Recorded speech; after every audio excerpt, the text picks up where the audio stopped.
একটা সংখ্যা কিন্তু নিজে কোনো গল্প বলতে পারে না। প্রত্যেকটা মানুষের জীবনে অর্থনীতি তার একটা জীবনের একটা অংশ।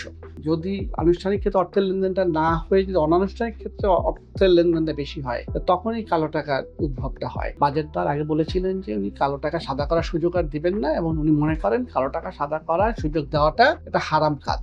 পৃথিবীর সব দেশ যখন ইউক্রেন যুদ্ধের পরে মূল্যস্ফীতি প্রথম দিকে বাড়ার পরে সে কমাতে পেরেছিল, আমরা এখনো পারলাম না।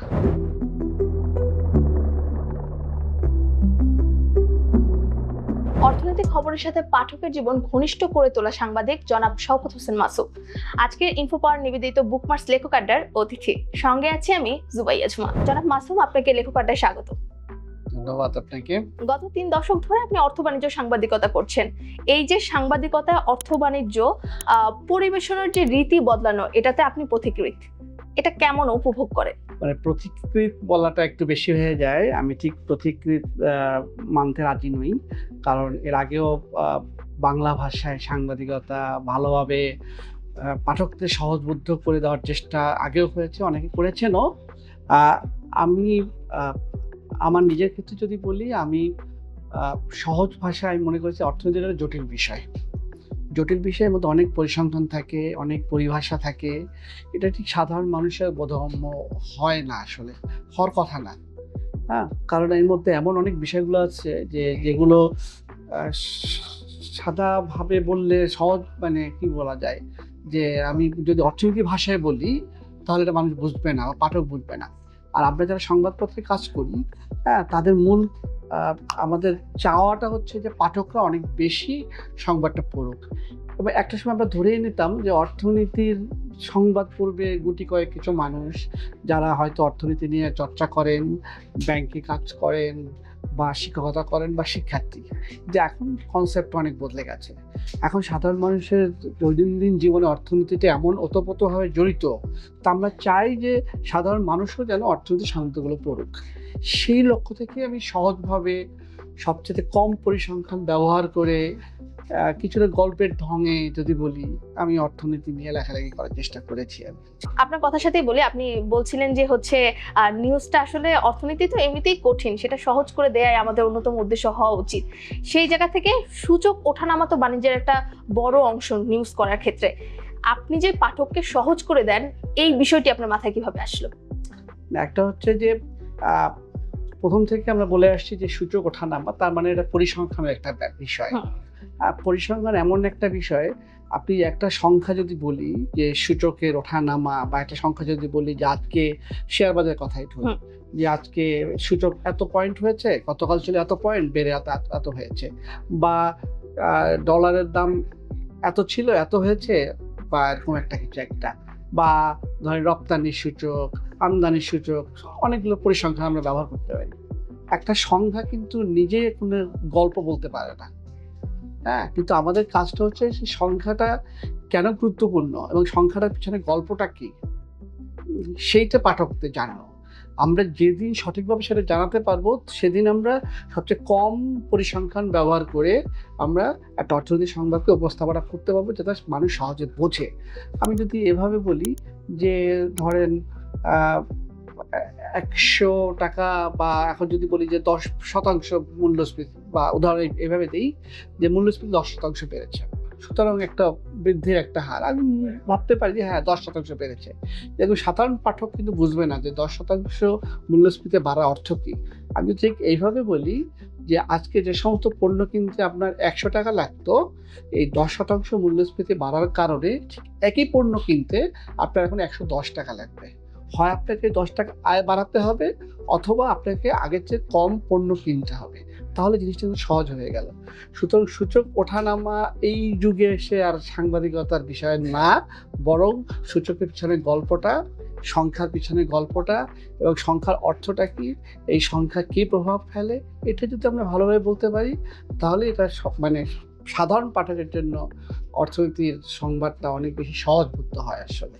দেখা গেছে যে এখন গদবাঁধা সেই সূচক নিয়ে নিউজ অথবা অর্থ-বাণিজ্য গদবাঁধা প্যাটার্ন থেকে এখন সাংবাদিকরা অনেকেই বের হয়ে আসছে।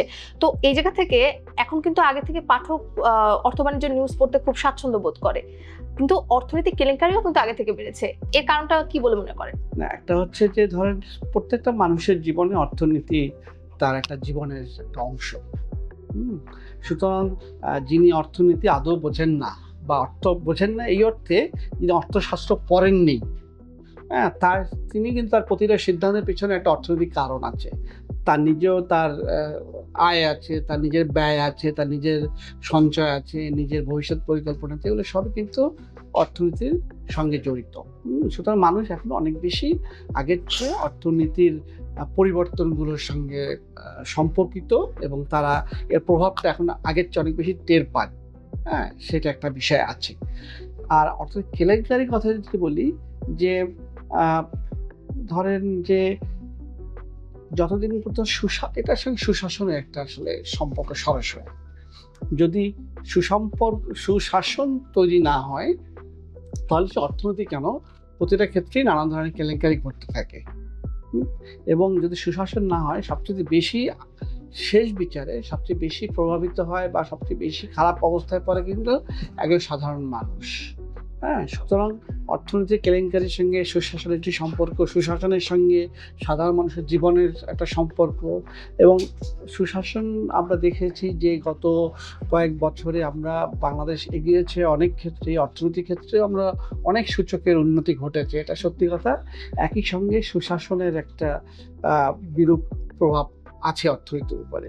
এবং যেহেতু সুশাসন নিয়ে আমাদের অনেক বড় ধরনের প্রশ্ন দেখা দিয়েছে এবং তার প্রমাণ তো আমরা চারিদিকে দেখতে পাচ্ছি, সে কারণে কেলেঙ্কারিটা অনেক বেশি বেড়ে গেছে আসলে। অর্থনৈতিক কেলেঙ্কারি এর সাথে একটা বিষয় জড়িত থাকে, কালো অর্থনীতি। এই কালো অর্থনীতি বাড়ার কারণটা কি? এটার সুরক্ষার দায়টা আসলে কাদের? একটা হচ্ছে যে কালো অর্থনীতি বা অর্থনীতির যে মানে অবৈধভাবে আয় করার একটা প্রবণতা কিন্তু পৃথিবীর সব দেশেই থাকে। সুতরাং একটা রাষ্ট্রের দায়িত্ব হচ্ছে অবৈধ আয়ের উৎসগুলো যতটা সম্ভব কমিয়ে আনা। একেবারে বন্ধ করা কারো পক্ষে সম্ভব না। সুতরাং দুর্নীতিকে আমি পুরোপুরি বন্ধ করতে পারবো না। আমি যতটা সম্ভব কমিয়ে আনতে পারবো। সুতরাং এখানেও তাই, কালো টাকা বা অবৈধ আয়ের যে উৎসগুলো, আমরা অবৈধ আয়ের উৎসগুলো যত বেশি কমাতে পারবো অর্থনীতিতে তত বেশি সাধারণ মানুষ উপকৃত হবে। কারণ তখন মানে আনুষ্ঠানিক খাতেই অর্থের লেনদেনটা থাকবে। এবং যদি আনুষ্ঠানিক ক্ষেত্রে অর্থের লেনদেনটা না হয়ে যদি অনানুষ্ঠানিক ক্ষেত্রে অর্থের লেনদেনটা বেশি হয়, তখনই কালো টাকার উদ্ভবটা হয়। হ্যাঁ, এবং মানুষ যখন এখানে অনেক সময় এমনও হয় যে আয়টা হয়তো বৈধ কিন্তু তিনি ঘোষণা দেননি, কর দেননি, কিন্তু সেটাও অবৈধ হয়ে যাচ্ছে। আর কালো টাকার আয়ের এত বেশি উৎস বাংলাদেশে তৈরি হয়ে আছে, স্প্রেড হয়ে গিয়েছে। হ্যাঁ, তৈরি হয়ে আছে। এবং সবচেয়ে বড় যে সমস্যাটা সেটা হচ্ছে যে এখন পর্যন্ত বাংলাদেশে প্রায় 54 বছরে কালো টাকা বন্ধ করার খুব একটা উদ্যোগ আমরা দেখিনি। কালো টাকা সাদা করার উদ্যোগ আমরা দেখেছি। তার মানে হচ্ছে আপনি কালো টাকা অর্জন করতে পারেন, হ্যাঁ, কিন্তু একটা সময় আপনাকে সরকারি সুযোগ দিবে, ঠিক আছে, এটি বৈধ পথে সাদা করে ফেলেন। হ্যাঁ, সুতরাং কিন্তু সরকার যদি বলতো যে কালো টাকা উপার্জনই করা যাবে না এবং সেই পথগুলো তারা বন্ধ করবেন, সেই পথ বন্ধ করার অনেকগুলো উপায় আছে। আবারও বলি যে এটার সঙ্গে সুশাসনের একটা সম্পর্ক অবশ্যই জড়িত আছে, সদিচ্ছার ব্যাপার আছে, রাজনৈতিক অঙ্গীকারের বিষয় রয়েছে। এগুলো অভাব যখন ঘটে তখনই কালো টাকার বিস্তারটা অনেক বেশি হয়। অনেক কিছু মানুষ অনেক বেশি অবৈধ আয়ের মালিক হয়ে যান এবং সবচেয়ে বড় সমস্যা যেটা হয় সেটা হচ্ছে বৈষম্য অনেক বেশি প্রকট হয়। এবং আমরা দেখেছি গত কয়েক বছরে, বিশেষ করে গত 2 দশকে বাংলাদেশে আয়ের বৈষম্য অত্যন্ত প্রকট হয়ে গেছে। আমাদের জিডিপি বেড়েছে, আমাদের মাথা পিছু আয় বেড়েছে, কিন্তু একই সঙ্গে ধনী গরিবের যে বৈষম্যটা, একটা শ্রেণী, একটা খুব কম সংখ্যক মানুষ অনেক বেশি আয় করে, বেশি সংখ্যক মানুষ অনেক কম আয় করে। এই যে বৈষম্যটা দেখা দিয়েছে ইদানিং অনেক বেশি। এটা শুধু আমার মুখের কথা না, এটা সরকারি পরিসংখ্যানেই দেখা যাচ্ছে। হ্যাঁ, সুতরাং এই কালো টাকা বেড়ে যাচ্ছে, আমরা সাদা করার সুযোগ দিচ্ছি। আবার বলছি যে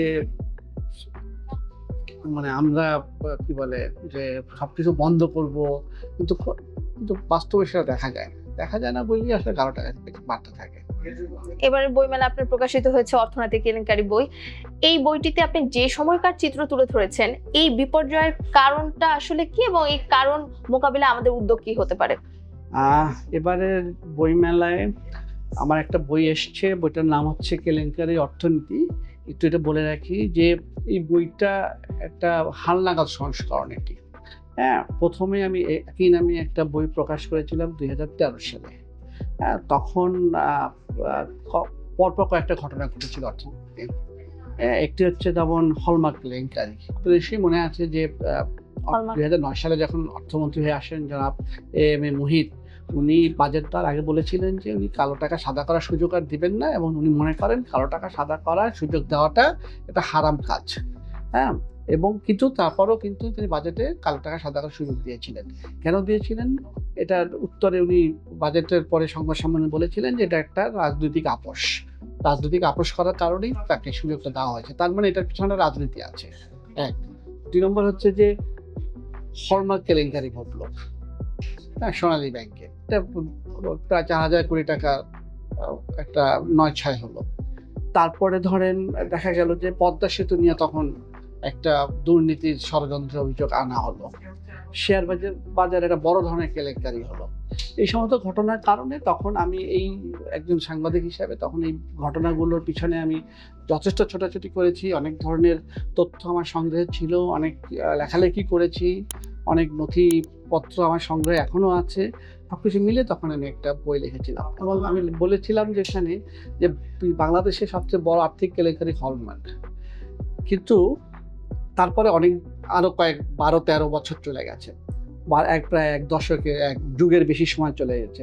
এখন যখন ইউপিএল থেকে প্রকাশনা সংস্থা, আমরা জানি যে ইউপিএল খুব মর্যাদাপূর্ণ একটি প্রকাশনা সংস্থা, তারা যখন এই বইটি আবার পুনর্মুদ্রণ করতে চাইলো, হ্যাঁ, কারণ আগের যিনি আমরা জানি যে যিনি ছিলেন, মানে এটা প্রকাশ করেছিলেন টুটুল ভাই, তিনি জঙ্গি হামলার কারণে দেশ ছেড়ে চলে গেছেন, তার প্রকাশনা সংস্থা সুদৃশ্য বন্ধ হয়ে গেছে, তো বইটাও ছিল আউট অফ প্রিন্ট। ইউপিএল যখন চাইলো তখন আমি বললাম যে ঠিক আছে, আমি এটাকে 2024 সাল পর্যন্ত আমরা হালনাগাদ করে দিই। হ্যাঁ, শুধু আমি 24 সাল পর্যন্ত হালনাগাদ করেছি। তখন মনে হয়েছিল হলমার্কের চেয়ে বড় কেলেঙ্কারি হতে পারে না। কিন্তু তারপর দেখা গেছে এরপরে একটার পর একটা এত বেশি কেলেঙ্কারির ঘটনা ঘটেছে, সেই তুলনায় হলমার্ক যথেষ্ট ছোট একটা কেলেঙ্কারি ছিল। মানে আমরা যদি চাই একটা বোয়িং বা ডিজিটালের মতো একটা বড় উড়োজাহাজ তৈরি করতে পারি না? আমরা পারি। হ্যাঁ, কীভাবে পারি? যারা এই উড়োজাহাজগুলো তৈরি করে তাদের অনেক বেশি বেতন দিয়ে, 10 গুণ 20 গুণ বেশি বেতন দিয়ে বাংলাদেশে নিয়ে আসি, যে সমস্ত পণ্য উপকরণ লাগে সেই সমস্ত উপকরণ আমদানি করি, তাহলে কিন্তু বাংলাদেশে বসে এটা বই বানানো সম্ভব, বা ডিজিটাল জাতীয় উড়োজাহাজ বানানো সম্ভব। কিন্তু সেটাকে আমাদের অগ্রাধিকার? নিশ্চয়ই না। হ্যাঁ, শুধু অগ্রাধিকার এখানে একটা বড় বিষয়। এই সব কিছু মিলিয়েই এই বইটা লেখা, এবং আমি আপডেট বা হালনাগাদ পত্রিকায় দেখলাম যে এত বেশি ঘটনা এরপরে ঘটেছে আসলে।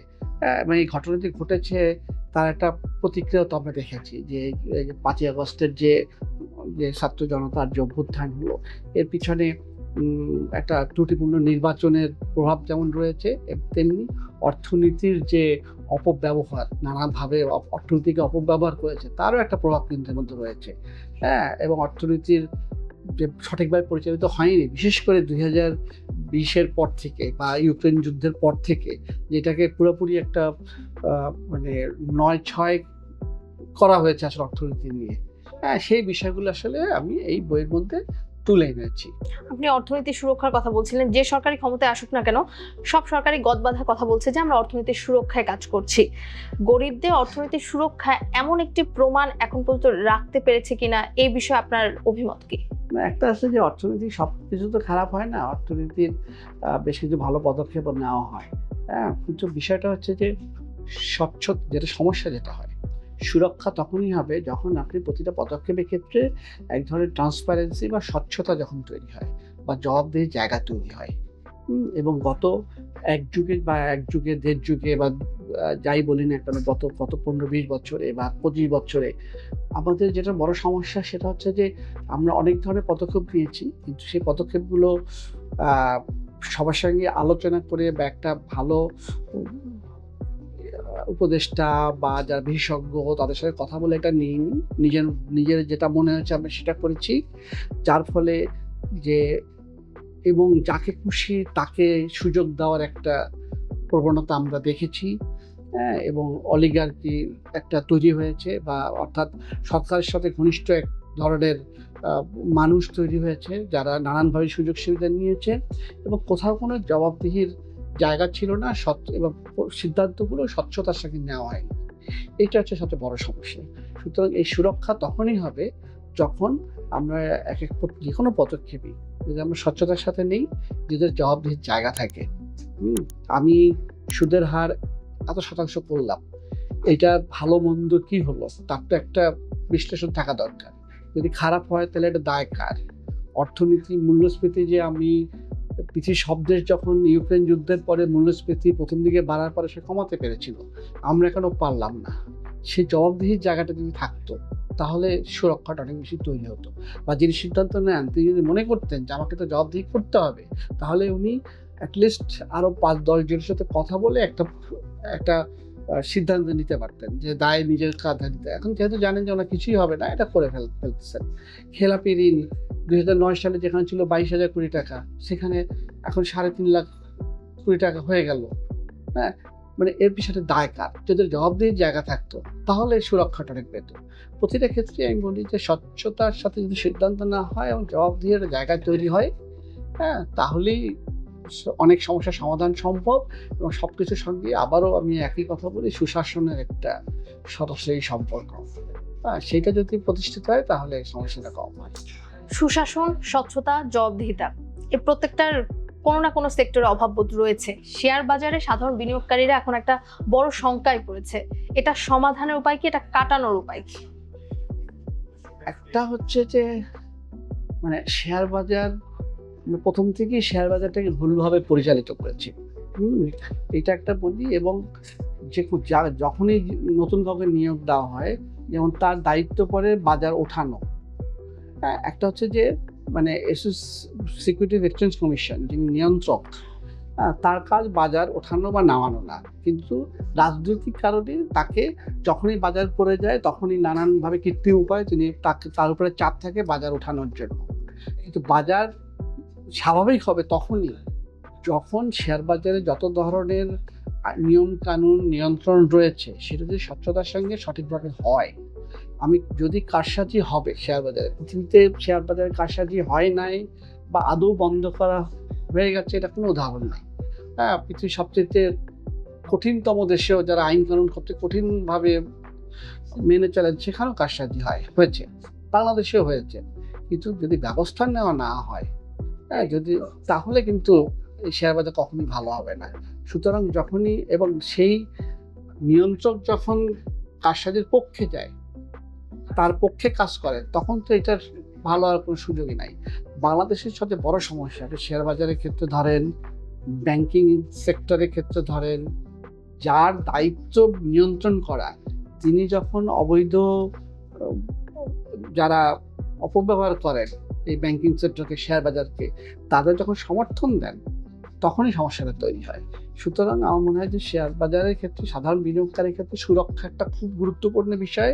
এবং একজন সাধারণ বিনিয়োগকারী যদি মনে করে যে আমার সঙ্গে যদি কোনো খারাপ কিছু হয়, কোনো কারসাজি হয়, তাহলে তার বিরুদ্ধে ব্যবস্থা নেওয়া হবে, সেই বোধটা যদি না আসে এবং সেই আস্থাটা যদি নিয়ন্ত্রণ সংস্থার প্রতি না হয়, তাহলে এই বাজার জীবনে কখনোই ভালো হবে না। সুতরাং ওই আস্থার সম্পর্কটা তৈরি করতে হয় আসলে। আমরা একটি বিষয় সবসময় বলি যে জীবনের প্রতিটি অংশের সাথে অর্থনীতি সম্পৃক্ত থাকে, এটা কতটা সত্য? অবশ্যই সত্য। ধরেন আপনি দোকানে গেলেন, আপনি পেপসি কিনবেন, উদাহরণ দিলাম, পেপসি কিনবেন না কোকাকোলা কিনবেন? আপনি হয়তো পেপসি বাদ দিয়ে কোকাকোলা কিনলেন বা কোকাকোলা বাদ দিয়ে পেপসি কিনলেন। হ্যাঁ, এই কেন পেপসি না কিনে কোকাকোলা কিনলেন এটা আপনি হয়তো আপনার একটা সিদ্ধান্ত হয়েছে, কিন্তু এটা কিন্তু যিনি কোম্পানি চালান তার জন্য একটা বড় সিদ্ধান্ত। ওনার একটা বিশ্লেষণের বিষয় যে আমার পণ্যটা না কিনে কেন ওনার পণ্য কেনা। শুধু আপনার যে কোনো একটা সিদ্ধান্ত, ছোট সিদ্ধান্ত, কিন্তু এটার একটা বৃহত্তর প্রভাব রয়েছে। হ্যাঁ, সুতরাং আপনার আপনার নিজের অর্থনীতির জীবন, আপনার কেনাকাটা, আপনার সিদ্ধান্ত, আপনার আয়, আপনার ব্যয়, আপনি সঞ্চয় করবেন কি করবেন না, করতে পারবেন কি পারবেন না, সবকিছুর সঙ্গেই কিন্তু এটার সাথে মানে একটা ব্যক্তির যে সিদ্ধান্ত, এই ব্যক্তির সিদ্ধান্তের সাথে একটা কোম্পানি যারা তৈরি করেন, পণ্য উৎপাদন করেন, আপনার ব্যক্তির সিদ্ধান্তের সঙ্গে তাদের পণ্য কেনা-বেচার একটা সম্পর্ক রয়েছে। তার পণ্য কেনা-বেচার সঙ্গে রাষ্ট্রের বিনিয়োগের একটা সম্পর্ক রয়েছে। বিনিয়োগের সম্পর্কের সাথে কর্মসংস্থানের একটা বিষয় রয়েছে। সবকিছুর সঙ্গেই অর্থনীতির একটা সরাসরি সম্পর্ক রয়েছে। হ্যাঁ? এবং এই অর্থনীতির খাতটা এত ব্যাপকভাবে বিস্তৃত হয়ে গেছে, হ্যাঁ? যেমন ধরেন আপনি যখন সঞ্চয় করবেন, তো সঞ্চয়টা কোথায় বিনিয়োগ করবেন, সেটার সাথেও কিন্তু ব্যাংকের একটা সম্পর্ক রয়েছে। কারণ তারা বিনিয়োগের একটা বড় জায়গা, হয় ব্যাংক, হয় আপনি সেখানে টাকা রাখবেন, না হয় আপনি সঞ্চয়পত্র কিনবেন। শুধু পার্সোনাল ফাইন্যান্সিং এর একটা বিষয় রয়ে গেছে। সুতরাং মানে ব্যক্তির যেকোনো মানে ব্যক্তির সিদ্ধান্তটা আসলে আসল, তার উপরে অনেক কিছু নির্ভর করে এবং একটা ব্যক্তি যাতে সঠিকভাবে সিদ্ধান্ত নিতে পারে, তার কাছে সমস্ত তথ্য যাতে সামনে থাকে, সরকার সমস্ত তথ্য যাতে সরবরাহ করতে পারে, হ্যাঁ? যাতে আমি একজন ব্যক্তির সিদ্ধান্ত নিতে পারি। আমি যদি জানি যে অমুক জায়গায় বিনিয়োগ করলে আমার ভালো হবে, সেই ভালোটা আমি কীভাবে জানবো? যে প্রতিষ্ঠানকে আমি বিনিয়োগ করবো, সেই প্রতিষ্ঠান যদি স্বচ্ছ থাকে, তার সমস্ত তথ্য যদি সে প্রকাশ করে, হ্যাঁ? যেহেতু আমি আমানত ওখানে রাখবো, টাকা রাখবো। সাধারণ মানুষের টাকা নিয়ে তাদের কাজ কারবার। তাহলে জিনিসটা সহজ। তথ্য যদি লুকানো হয়, তখন জিনিসটা কঠিন। সুতরাং রাষ্ট্রের একটা এখানে একটা মানে দায় রয়েছে, দায়িত্ব রয়েছে যে সাধারণ নাগরিককে সব ধরনের তথ্য দেওয়া। এবং আবারও পুরনো একটা আলোচনায় আবার আসি যে বাংলাদেশের পরিসংখ্যান নিয়ে যে সন্দেহ, অবিশ্বাস রয়েছে, হ্যাঁ? সুতরাং আমার যে মাথাপিছু আয়ের কথা বলে, সেই আয়টা আসলে সত্য কিনা সেটা নিয়েও এখন সন্দেহ দেখা দিয়েছে। মূল্যস্ফীতি আসলে এই পরিমাণ না, আর চেয়ে বেশি, এটা নিয়েও সন্দেহ দেখা দিচ্ছে। সুতরাং আবারও বলি, সুশাসন সঙ্গে সবকিছুই জড়িত এবং এখানে পরিসংখ্যানের সত্যতা একটা গুরুত্বপূর্ণ বিষয়। পরিসংখ্যান যদি সত্যতা থাকে এবং একটা সাধারণ মানুষের কাছে যদি সব ধরনের তথ্য তার সামনে থাকে এবং রাষ্ট্র যদি সেটা সরবরাহ করতে পারে, তাহলে একটা যেকোনো মানুষেরই সিদ্ধান্ত নেওয়াটা সহজ হয়। রাষ্ট্রের কাজ হচ্ছে এই কাজটা করা আসলে। যদি ছোট করে বলি যে ২৪শে গণঅভ্যুত্থানের ফলে বাংলাদেশের অর্থনীতিতে কেমন প্রভাব পড়েছে, আপনার অভিমত অথবা আপনার দৃষ্টিপাতটা কি আসলে? একটা পরিবর্তন যদি বলি, সেটা হচ্ছে যে এর আগে আমরা দেখেছি যে কোনো সিদ্ধান্ত আমলাতান্ত্রিকভাবে নেওয়া হয়েছে।